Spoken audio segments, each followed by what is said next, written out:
Praise lord డైకర్ evangelism ఇండియాకి మరొకసారి స్వాగతము. నేను రీసెంట్గా ఒక ఛత్తీస్గఢ్కి సంబంధించిన ఒక వీడియో పెట్టాను. అందులో ఒక చర్చ్ పైన భయంకరంగా దాడి జరిగిందని మీకు చూపెట్టాను. అయితే ఇక్కడ జరిగిన ఇష్యూ ఏంటిదంటే, అసలు ఆ దాడి చేయడానికి కారణం ఏంటిది అనే దాని గురించి మీరు వింటే మీరు షాక్ అయిపోతారండి. రియల్గా చాలా షాక్ అవుతారు. ఎంత రాజకీయమో ఎంత కుట్రనో, కేవలము 2 సంవత్సరాల ఫీజు కట్టనందుకు అతని పైన మతం మార్పిడి కేసు వేశారు. పాస్టర్ గారి పైన 2 ఇయర్స్ ఫీజ్. ఒక బీజేపీ నాయకుడు అతను స్కూల్లో తన కుమారుడిని చదివిపిస్తున్నాడు. ఆ కుమారుడు కావాల్సిన బోనఫైడ్ సర్టిఫికేట్ అవసరం ఉందని, ఆ బోనఫైడ్ సర్టిఫికేట్ కావాలన్నప్పుడు స్కూల్ తరఫు నుంచి యాజ్ యూజువల్గా వాళ్ళు అడిగిన క్వశ్చన్ అదే ఏంటిదంటే, మీరు ఫీజు పే చేయండి, బోనఫైడ్ తీసుకోపోండి అని చెప్పారంట. కానీ అతని పైన డబ్బులు ఇవ్వనందుకు, 2 ఇయర్స్ నుంచి స్కూల్ ఫీజు కట్టనందుకు 7th క్లాస్ అబ్బాయి అతనికి ఫీజు కంప్లీట్గా పే చేయండి, ఇంకా మీరు తీసుకోపోండి అని చెప్పారంట. కానీ నాకే ఫీజు అడుగుతావా అని అతనికి రాత్రి నుంచి థ్రెటింగ్స్, అంటే ఆ పాస్టర్ గారు, ఆ school head master with pastor, ఆయన పేరు హోజే థామస్, అతనికి రెగ్యులర్గా థ్రెటనింగ్స్ ఇవ్వడం స్టార్ట్ చేశారంట. जोशुआ के मुताबिक ये हमला अचानक नहीं था। बीते कई महीनों से उनके परिवार को धमकियां मिल रही थी।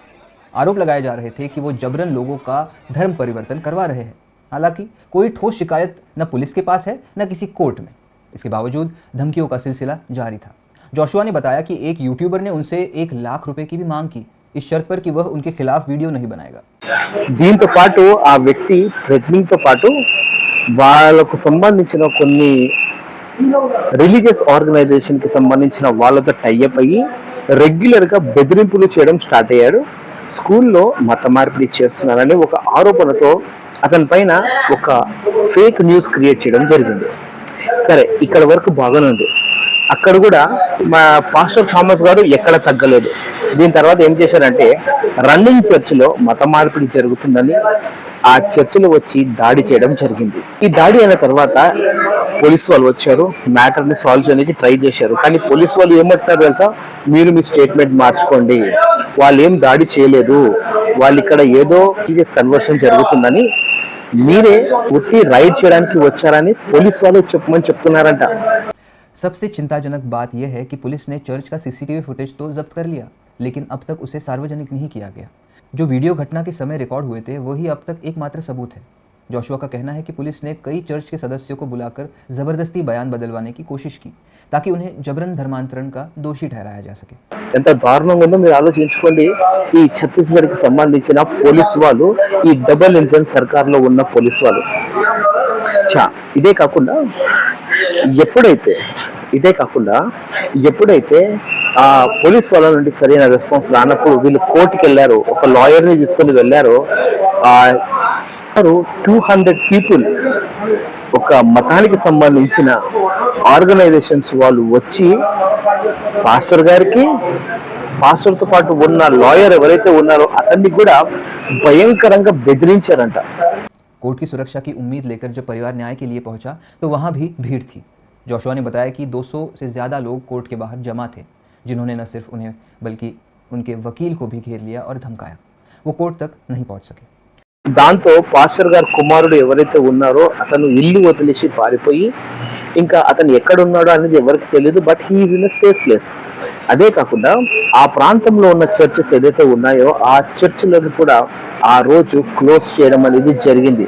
రీజన్ ఒక్కటే, మనోడు ఫీజు కట్టలేదు, ఫీజు అడిగితే నన్నే డబ్బులు అడుగుతారా అన్నట్టు ఒక పొలిటికల్ యాంగిల్లో తీసుకుపోయి ఎంత దారుణంగా పాస్టర్ గారి పైన ఇలాంటి అటాక్ చేసడం మీరు అర్థం చేసుకోండి. जोशुआ से जब हमने बात की तो उनका कहना है कि असली झगड़े की जड़ था फीस का विवाद। हुआ यूँ कि बीजेपी नेता राजेंद्र चंद्रवंशी ने स्कूल को फ़ोन करके अपने एक समर्थक के बच्चे का ट्रांसफ़र सर्टिफिकेट मांगा। बच्चा 2 साल से फीस नहीं दे रहा था और न ही कोई औपचारिक आवेदन दिया गया था।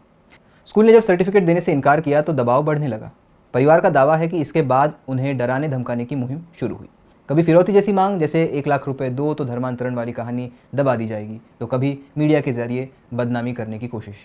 6 मई आते आते बजरंग दल और विश्व हिंदू परिषद के लोग एक लोकल ऑनलाइन चैनल के साथ कलेक्टर ऑफिस के बाहर प्रदर्शन करने लगे। उनकी मांग थी स्कूल को बंद किया जाए। आखिरकार स्कूल ने दबाव में आकर सर्टिफिकेट उस बच्चे को दे दिया, लेकिन हमले यही नहीं रुके। 18 मई के हमले के बाद पेस्टर होजे की पत्नी को भी पीटा गया, चर्च के सामान को नष्ट किया गया और फिर पीड़ित को ही हिरासत में लिया गया। जी हाँ, पेस्टर होजे को पुलिस थाने ले जाया गया। लगभग 24 घंटे बाद उन्हें बिना किसी केस या FIR ఇది కేవలము అటాక్ ఒకటే కాదండి, ప్రతి క్రైస్తవుడు ప్రతి మైనారిటీ పైన జరుగుతున్న ఒక అత్యాచారానికి ఒక బెస్ట్ ఎగ్జాంపుల్. పోలీస్ స్టేషన్కి వెళ్తే అక్కడ న్యాయం లేదు, కోర్టుకు వెళ్తే కోర్టు దగ్గరనే వీళ్ళు చేసిన హంగామకు లాయర్ పారిపోయాడు, కేసు కూడా వేయడానికి భయపడుతున్నారు. అయితే మరి ఈ మనిషి ఎలా బ్రతకాలి, ఎలా ఉండాలి, రేపు సమాజంలో ఏ విధంగా జీవించాలి? ఫ్రెండ్స్, ఇది రాబోయే రోజుల్లో చాలా దారుణంగా ఇలానే జరిగే అవకాశాలు కనిపిస్తున్నాయి. ఎందుకు అనంటే ఇది ఒకచోట జరిగితే దీన్ని చూసి చాలా మంది ఎంకరేజింగ్ ఫీల్ అయ్యి మోటివేట్ అయ్యి క్రైస్తవులపైన దాడి, మైనారిటీలపైన దాడి జరిగే అవకాశాలు ఎక్కువగా ఉంటాయి. జరిగిన స్టోరీ మీ ముందు చెప్పాను.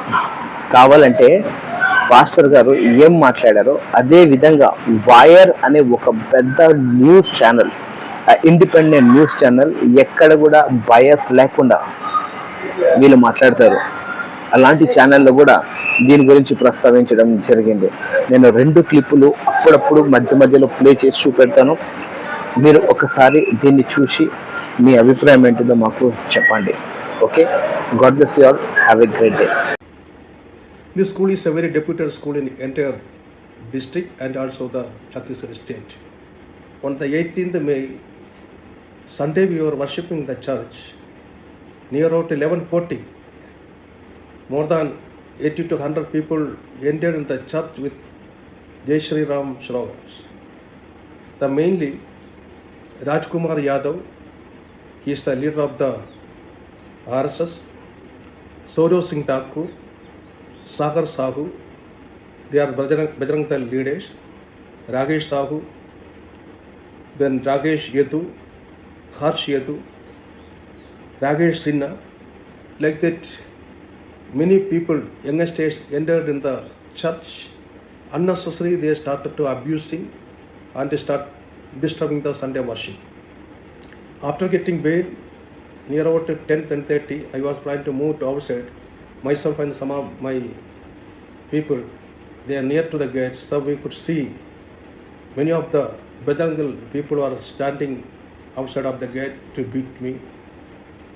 The car also came over there. They put that car cross over the road. So I don't have any vehicle or anything. Then I entered the courtroom, but court security people said, "Sir, you cannot enter in the court. It is more than 10:30. Somehow you have to escape from here." Then I come to the near the gate. One of my friend brought a car there. I sat there. I was sleeping inside of the car. When the people checked the driver alone in the car, so they said you can go. Like that we escaped from Kavarda. That time onwards we are outside of Kavarda. We are wandering, moving here and there because of the fear.